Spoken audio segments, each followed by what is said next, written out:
Sean, thanks so much. And welcome to The Angle. News breaking on multiple fronts. You will not want to miss a single minute of this show tonight. Al Franken's career on the ropes as a tsunami of Democratic senators are now demanding that he step down. And a bold and historic move by the president, moving the U.S. Embassy to Jerusalem, recognizing it as the capital of the Jewish state, sparking vows of violent protest across the Muslim world. We're going to talk about it in a rare interview with former Defense Secretary Donald Rumsfeld. Don't miss this. And you'll want to stay to the end of the show tonight, where I'll deliver a special message on Time Magazine's farcical Person of the Year choice. But first, the desperate political warfare of the left. That's the focus of tonight's Angle. I'm going to explain to you what's really behind all these calls on Capitol Hill suddenly for Al Franken to resign from the Senate. At last count, 34 Democratic senators, look at them all there, are demanding that Franken step down in the wake of a string of harassment allegations that we've been hearing about now for days. Now, before you join the march up the castle, to the Castle Frankenstein to capture the monster, I have a word of caution. They've come down with a sudden case of feverish morality, but what it really is nothing more than a political calculation by the Dems. Look, they have two paths to destroy the president. The first is the Mueller investigation. We've been talking about how that's corrupt to the core. Last night with Jeannie Rhee, yet another prosecutor who shouldn't be on this case, we broke that story exclusively last night on the show. The second way they're going to try to destroy the Trump presidency is the war on women. Yeah, that old saw. They have now determined that it's worth sacrificing Franken, just like they did John Conyers, throw him overboard to save the political Titanic that is their party. Now, one, what does this do? It sets the precedent for the Democrats to try to drive Roy Moore from office should he win the Alabama Senate race. And two, this is the next step in the quest to impeach President Trump.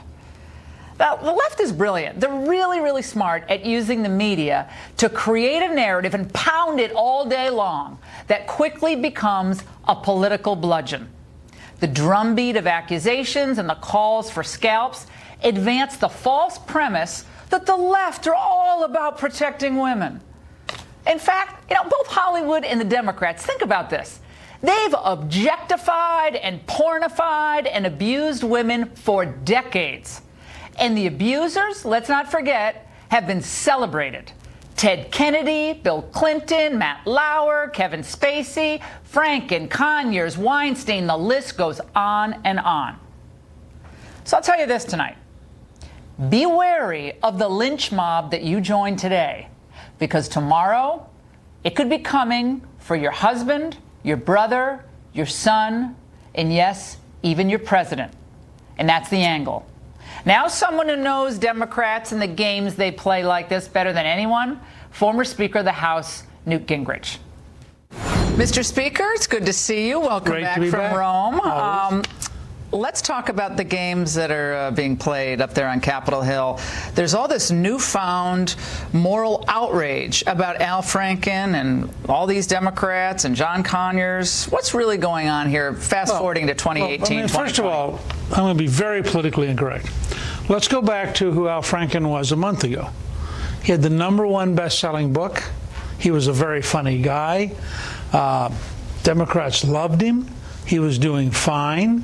And then things began to fall apart. Now, all of these nice people, none of whom have given back the money that they raised from Harvey Wiseman, none of whom Weinstein, none of whom have repudiated Hillary Clinton and Bill Clinton, none of whom seemed offended in the past, suddenly in a paroxysm of moral outrage, create a lynch mob.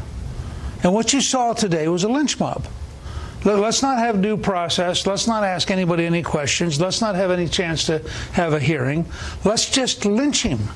Because when we get done lynching him, we'll be so pure. We'll feel so good. This is a party which is losing its mind. I think I'm being very politically incorrect, but let me just be clear.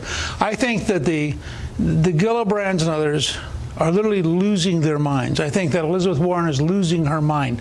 I think they're in this moment of existential enthusiasm, which in the middle in the Middle Ages we call flagellante. People would walk around, they'd beat themselves. They would beat themselves. They'd say, "Oh, I feel so much better now. I'm beating myself. Look how bad I am."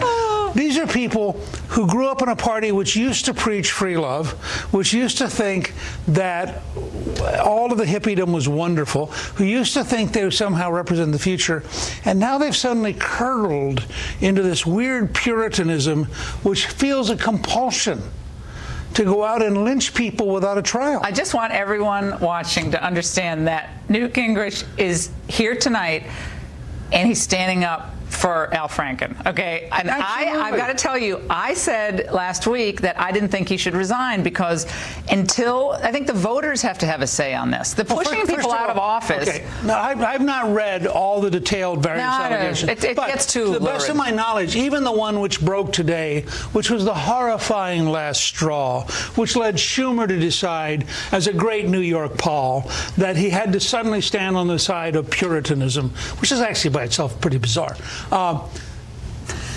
As I understand it, that occurred 2 years earlier when he was a comedian. So let me say again, politically incorrect. Al Franken was a comedian.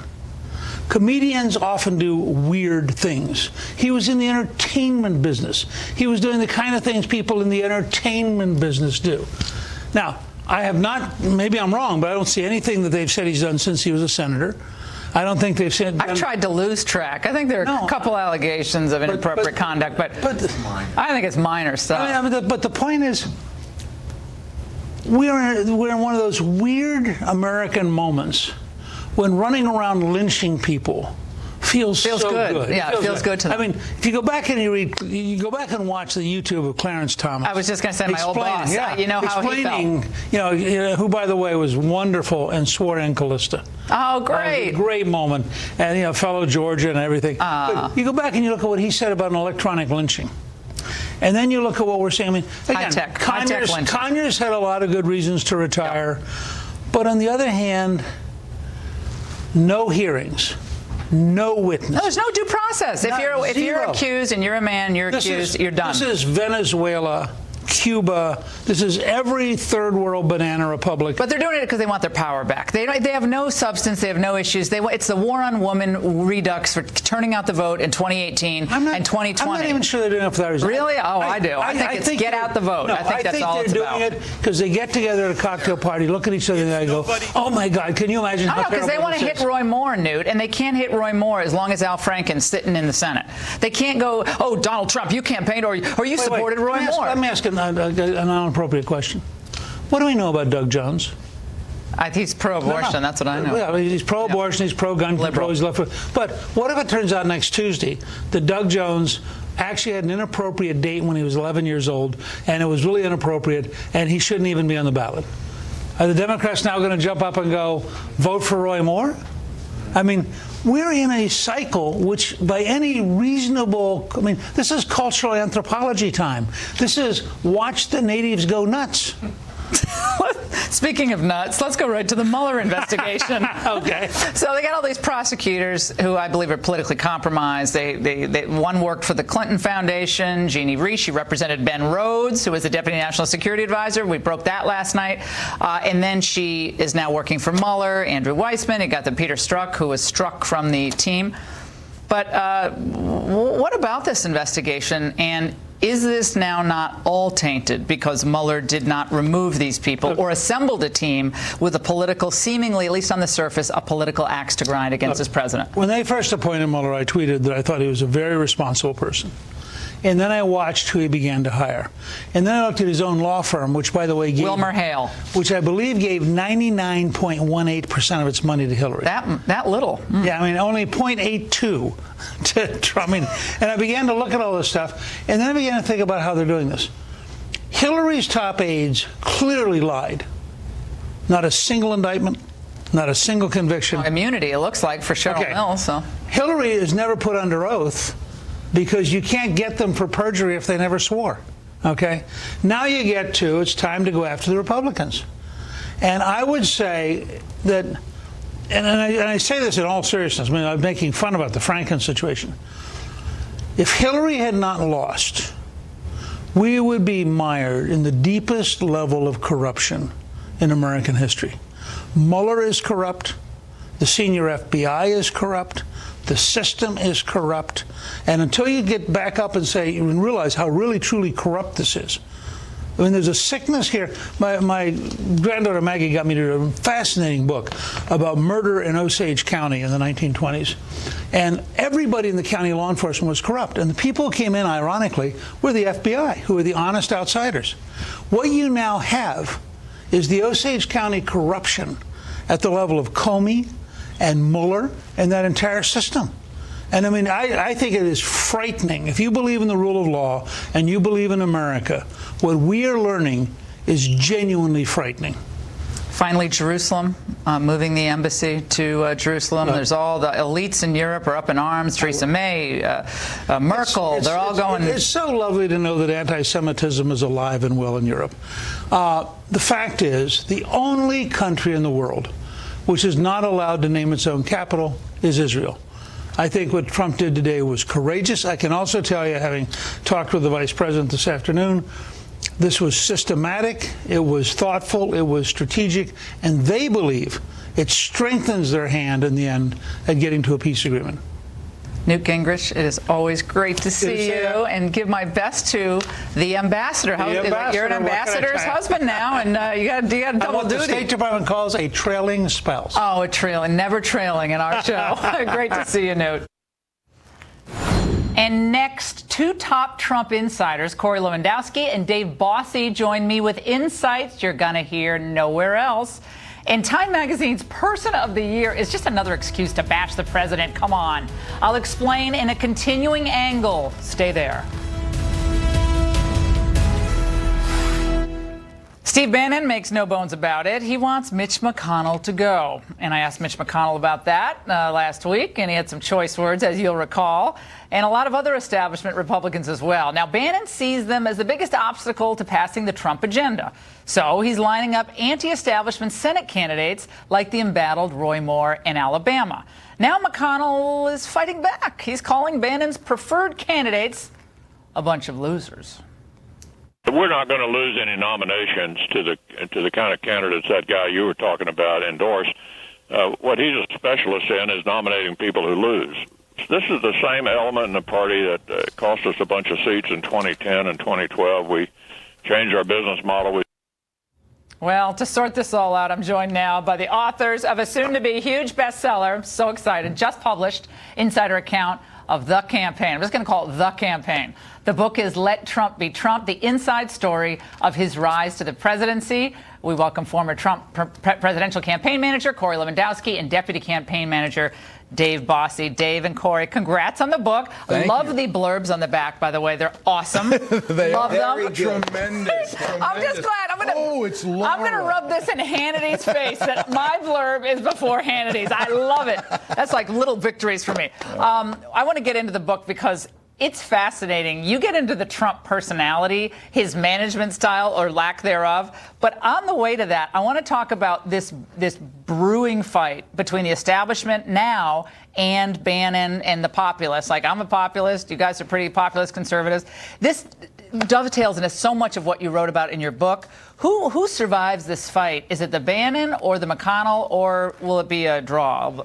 You know, I think it's going to be very interesting. I think they're going to coalesce around some of the same exact candidates. It's going to be very funny that Steve Bannon's going to be saying these are the conservative populists, and they are. And Mitch McConnell's going to be trying to take them for his own as establishment candidates. And we're going to see, we have a tremendous crop of candidates out there, whether it's Josh Mandel in Ohio, Josh Hawley in Missouri, all across the country. There's tremendous conservatives running for office. We're going to pick up seats in November, and it's going to be because of this Trump agenda that we're so successful. But Corey, isn't McConnell moving a little bit to Trump now? You heard him on chain migration. I interviewed him last week. I'd never heard him so conservative. He's like pushing chain migration for the RAISE Act. I mean, this is good. This is Trump. The president is a force, and this is why he is always so successful. He brings people kicking and screaming to his side because yeah, he knows he brought you guys to your side. He knows it's the right thing to do. And what Mitch McConnell knows is that the American people said, we're bringing Donald Trump to Washington for change. And the people that are going to run in the 18th cycle, the Josh Mandel's of the world, and I've been out campaigning for Josh in full disclosure, he's going to come here to change the way Washington works. The status quo doesn't want it changed. They don't want it changed. You can be left behind. And well, that's one of the reasons why this president has been frustrated over this last 10 or 11 months. He gets a little impatient, don't you think, sometimes? Because he's used to getting things done. He's a New York entrepreneur who says, if you don't get things done, you die, you go away, you fail. Well, guess what? He came to Washington, he wanted to kick in a couple of doors and knock over a couple of desks because Washington is broken. And we, in our campaign and in the book, we detail his passion and what he did to the American people. You were there last year when we were at the rallies at late at night, at midnight, every night, night after night. I want to talk about the moment that you learned you were not going to be working on the campaign anymore, Corey, because I've been there when I've been fired, and it's not fun. You poured your heart and soul into that campaign. I remember being with you. I think it was in February of 2016. Trump was just, people were hammering him day in and day out. It was at Mar-a-Lago. I think I was there for Palm Beach Republican Club. And the campaign was you and Hope Hicks. That's right. I kept saying, where's the campaign? I was like, they said, well, the campaign's up on the second floor somewhere. I'm thinking there's going to be a big war room. I open all these doors. Then I see this tiny office. There's two people working away at the computers. I'm like, who are you? Oh, Corey, where's the campaign? And that was it. So you were putting your heart and soul into this, and then Manafort comes in, and it's like... But look, even at that time, the campaign, if it was 3 people, Donald Trump, Corey Lewandowski, and Hope Hicks, it was 2 people too many. This whole campaign was Donald Trump. 99.99%. And look, the rest of us had a very small role. This was him, his gut, his instinct, his tenacity, his dedication. He outworked every opponent in the primary, every person in that general election. He just outworked in the staff. And so, look, did I have a little bit of a role? I had a front row seat of history. But it could have been me or somebody else. You let Trump be Trump, and he's going to be successful. I think they were trying to get you for pushing that gal, Michelle. Laura, they all want... Everybody was it was a target. Everyone was a target. But it was kind of fun, wasn't it? I mean, honestly. The media hated Trump, so that was the narrative they wanted. The night of the election. Let's go back to the night of the election, because the night before, when we were in Virginia, he actually said we're going to win it. To me, he said we're going to win it. But that night of the election... it didn't look so good. He was like, it was fun. You write in your book, well, this was kind of fun, guys. We had fun doing this, didn't we? And then the numbers started coming in. That is so cool. The early exit polls that we saw at 5 o'clock were just abysmal. The left was exuberant. They were. And Hillary's, they're popping champagne corks. We had to suffer through the entire night. It's all in the book, Let Trump Be Trump. The behind the scenes of election night, of the debate prep, it's phenomenal. Now, when you first met Donald Trump, very quickly, I met Donald Trump in 2010. Steve Wynn, my friend, was helping me raise money for Children's Hospital here in Washington, D.C., for my son's heart surgeries and brain surgeries. And it was a tremendous outpouring by Donald Trump to me, as just no fanfare, no press. He just is a kind, gentle guy. And we don't see enough of that charm. That's why we wrote about it in the book. We wanted people to understand the softer side of Donald Trump. When he wasn't throwing stuff, and I'm not just no. And I've known him for a while. But I introduced him to Corey. So gracious, so magnanimous, and look, I spent so much time with him away from my family. He always was concerned about them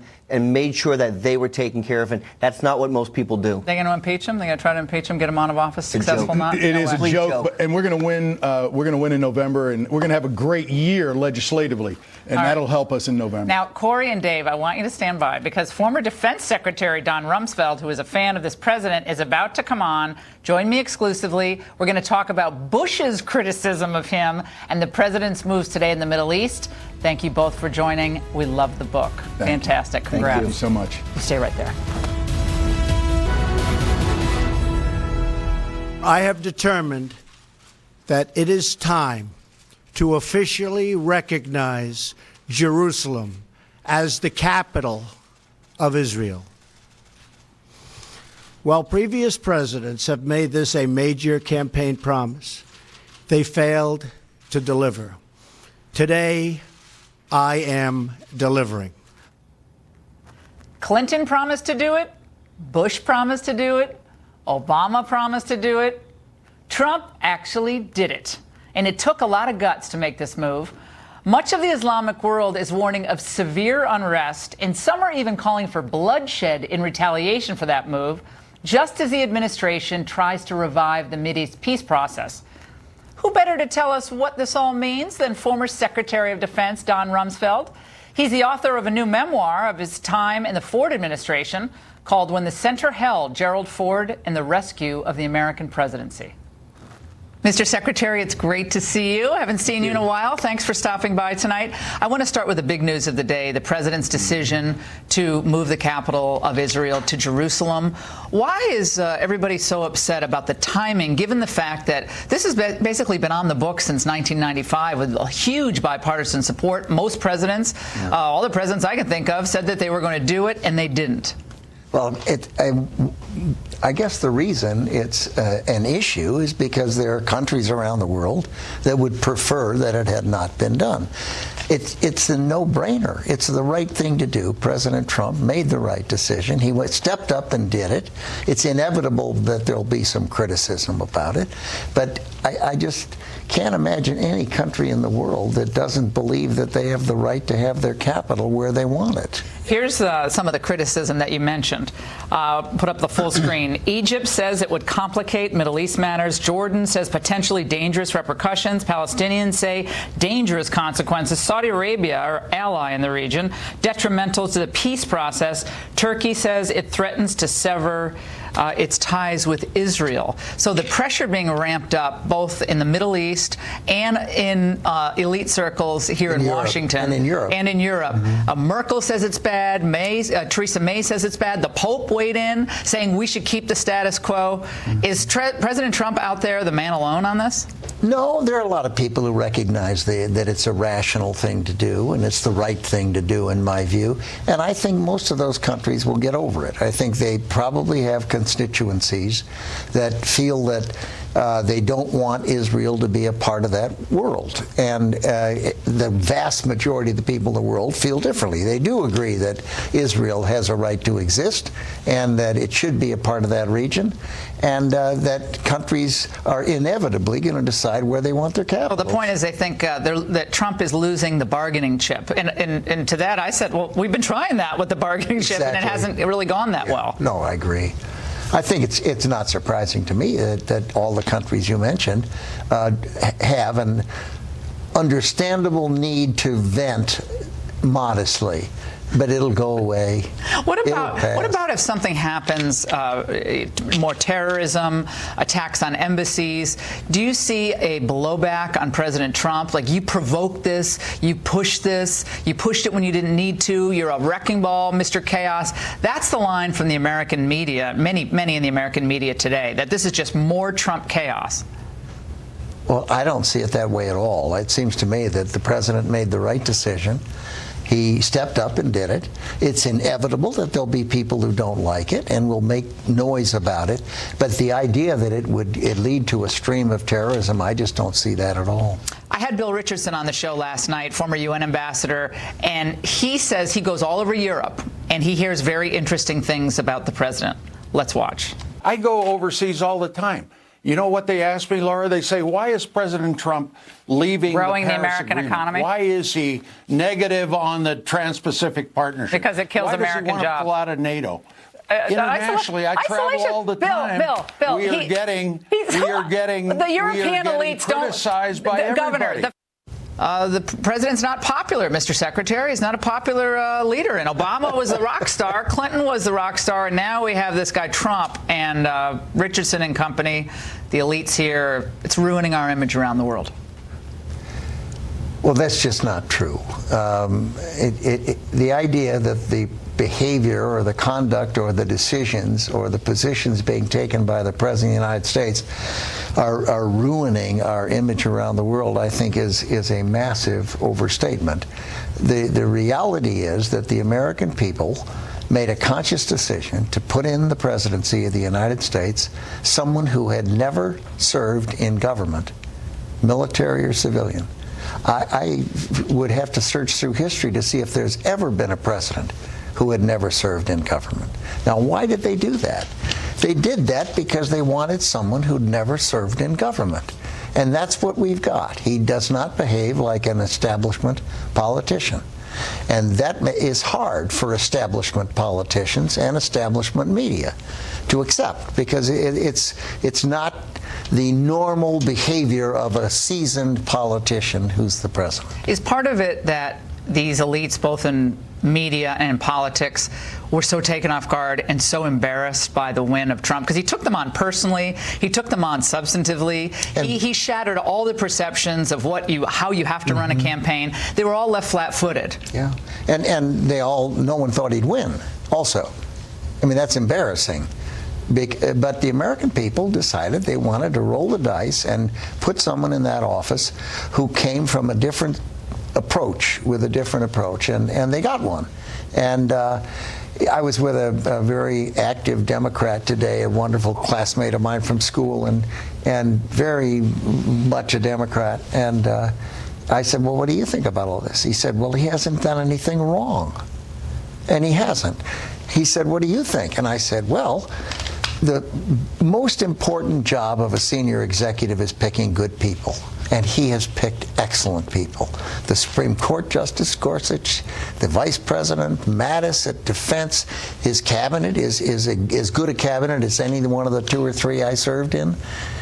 And it seems to me that he's picking very good people, sensible, sound, thoughtful people. Parallels between the treatment of Reagan and the treatment of Trump in the media and by the elites, especially the European elites. I was in college, but I remember Ronnie Reagan and he's going to blow up the world, the no nukes movement. It was a big push against Reagan. He was going to blow up the world. Exactly.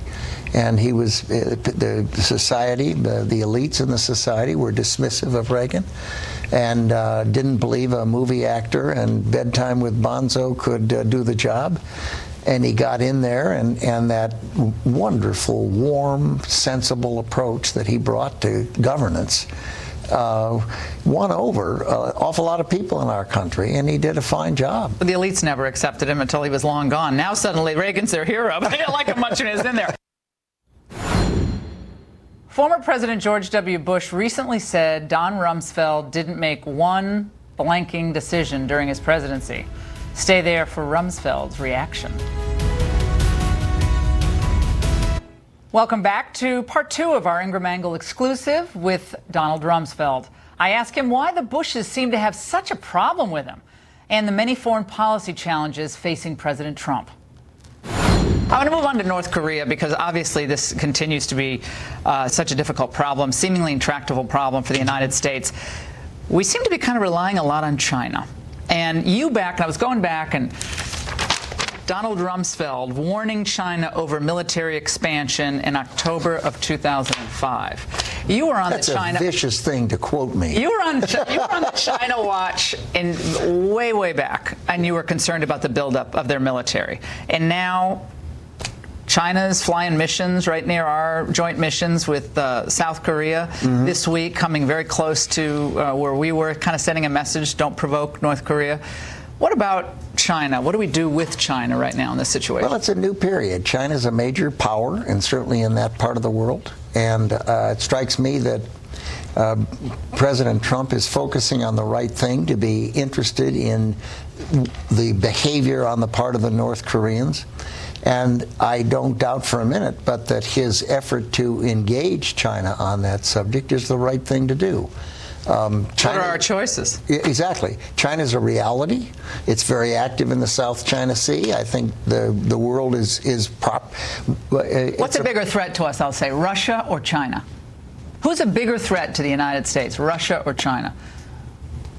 I suppose I'd answer the question by saying it depends on who's in the saddle in those countries and which one is more likely to make a mistake. Because it's not in either of those countries' interest to engage us militarily. And it would only happen through an error. And my personal view is that the fact that Trump, I don't know President Trump, I've never met him, but that I can recall. But I certainly think that his demeanor in the presidency is a deterrent for those countries. Because he seems well, like because shoot from the hip kind of thing. Well, he's not tucked in and worried and cautious. He's a bold leader, and he speaks his mind. And it seems to me that people sitting in the Kremlin and in Beijing, seeing that, are probably respectful of the fact that they ought. That it's not in their interest to engage in things that are disadvantageous to the United States. President Obama was over traveling in India and other countries last week, and he talked about dangerous currents of populism on the left and right. But he said, he kind of threw in the left and right, in that we have a leadership vacuum in the United States when it comes to issues like climate change. Do you think it's wise to have a former president of the United States on the global scene? Not so veiled criticism of the current president? Wise, I don't know that I'd use the word wise or unwise. It's unfortunate. Most people, when they're overseas, tend to be more supportive of our country and more critical of our country when they're here at home. And that's free play and free speech, and one has to respect everyone's right to be critical. But most people do their criticism at home rather than abroad. The Bushes over the years have taken some swipes at you, H.W. and W. George H.W. Bush, Bush 41, said that he, at one point or another, said that you and Cheney were basically pushing us into the Iraq War. And W. made a comment in a book that was published this month. He said, the fact that there was any doubt in anyone's mind about who the president was blows my mind. Cheney and Rumsfeld didn't make one blanking decision. Yeah, he's right. I think that his father, who's getting up in years, made some comments about Cheney and Rumsfeld. Fair enough. He's always felt competitive, I think, to both of us. And so it doesn't surprise me. But George W. Bush, who was president, was the decider. He was the president of the United States. Cheney wasn't. I wasn't. And he's exactly correct in his statement. And it was kind of, I think, stiffing arm his father a bit by saying that. And I think it would be wrong to have said anything else. Obviously, he's talking about big decisions, and he was the president, and he made those big decisions. Cheney didn't, and Rumsfeld didn't. And obviously, Cheney gave advice to the president as vice president, and I made an awful lot of decisions relating to the Defense Department, but not presidential level decisions. Do you keep in touch with George W. Bush? I've seen him, not a lot, but I've seen him. And what's the relationship like? It's good. It's fine. He's a thoughtful person, and I thought he was a good president. I think the country was lucky he was there on 9/11, and he's doing some good things for the military now. No, he sure is. But so the H.W. comments from that Meacham biography back in 2015, where he said, I don't like what Rumsfeld did, and I think it hurt the president having his iron-ass view of everything. I've never been that close to him anyway. There's a lack of humility, a lack of seeing what the other guy thinks. He's more kick-ass and take names, take numbers. I think he paid a price for that. Rumsfeld was an arrogant fellow and self-assured swagger. Interesting. Well, he came into the Congress and basically wanted to be president. I was in Congress when he arrived. And he comes in, and he barely was a congressman. He was constantly running for president. And he wanted to be president, and he got it. He made it by becoming Reagan's vice president. And he was very ambitious, and he felt competitive with me during that period. I tried to run for president at one point, and obviously didn't become president. But that doesn't surprise me a bit. I don't get up and say things like that about other people myself. But were you surprised he didn't vote for Trump, and neither did George W.? I didn't know that, but I've read. Somebody told me they read that. I'm not surprised about Herbert Walker Bush. And nothing surprises me. On W, did he say he didn't vote for? He didn't vote for anyone, apparently. None of the above. He didn't vote for Hillary, I bet. No. No. I voted for Trump, and I wouldn't have voted for Hillary. And I get up in the morning and say to myself, I think the country's better off today than if we had Hillary in the presidency. And Time magazine claims its Person of the Year is about honoring women. I think it's about trashing Trump, and I'm going to explain in an angle you will never want to miss. Welcome back. Time's Person of the Year hits the person of last year. That's tonight's continuing angle. Now, Time magazine has revealed its tiresome Person of the Year honor for 2017. Ooh. It turns out that the person is not a person at all, but a group of so-called, drumroll please, silence breakers, the voices that started a movement, those who turned the Me Too hashtag into a rallying cry.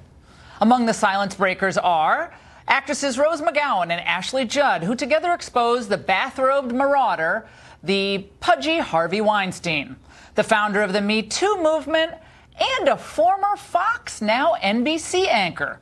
Here's a bit of Time's Person of the Year, wait for it, video.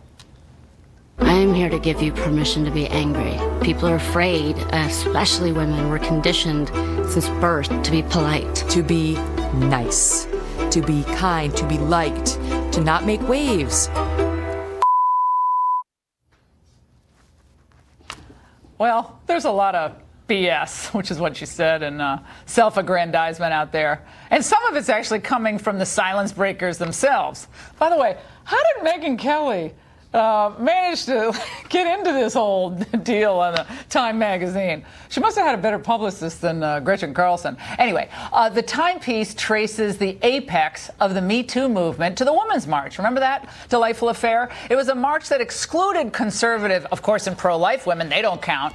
It was almost entirely partisan in nature and an overall disaster. Anyway, a real shocker. It did not even mention the Time magazine Person of the Year issue, Juanita Broderick or Paula Jones by name. Yet, of course, they hit the president and, of course, the Access Hollywood tape, writing that Donald Trump could express himself that way and still be elected president is part of what stoked the rage that fueled the Women's March the day after his inauguration.